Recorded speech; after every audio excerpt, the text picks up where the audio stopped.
Zay ny amin'ny fananganana trano fiasana vaovao ny Seimad atsy amin'izao fotoana izao dia efa an-dalana ny fanamboarana izany fotodrafitrasa goavana izany. Maraina teo moa dia nisy mihitsy ny fidinana ifotona ataon'ny tompon'andraikitra teo anivon'ny orinasa sy ny praiminisitra lefitra misahana ny fanajariana ny tany sy ny fampandrosoana mijery fotony ny fizotry ny asa.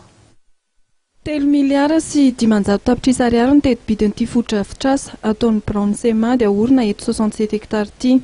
5,300 ny asa ny vita ary heverina fa ny farany taona ny vita manontolo ny asa. Ny atsasaky ny trano no any Seimad.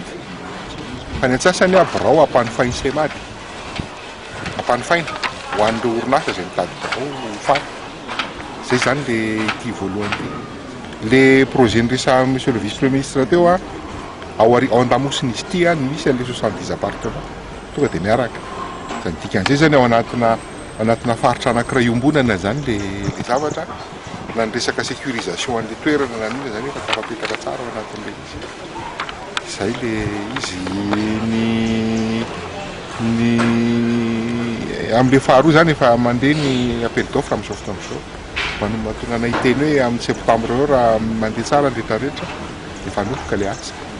Indray zany 7 volana eo ny herintaona sy tapany dia vita le izy. Akoatra ny eto 67 hektara dia izy ny tetikasa fandroana trano tanterahan'ny Seimad any Anosy ala Itosy.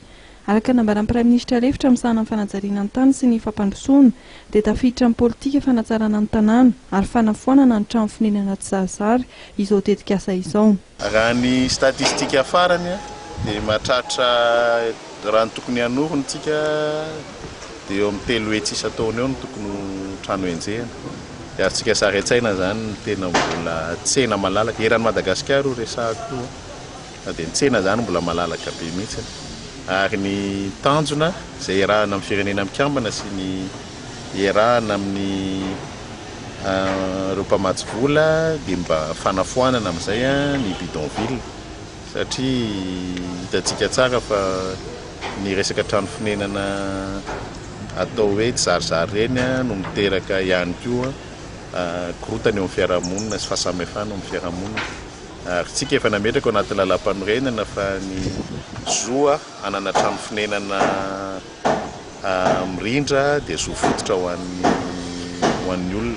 Manao antsoavo amin'ny mpandraraha rehetra hiroso amin'ny fananganana trano fonenana ny praiminisitra lefitra.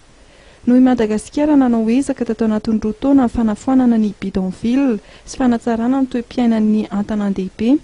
Ny primatura lefitra misahana ny fanajariana ny tany sy ny fampandrosoana dia anisan'ny voasa handray anjara mijinika momba ny toeram-ponenana ny Tigali any Rwanda.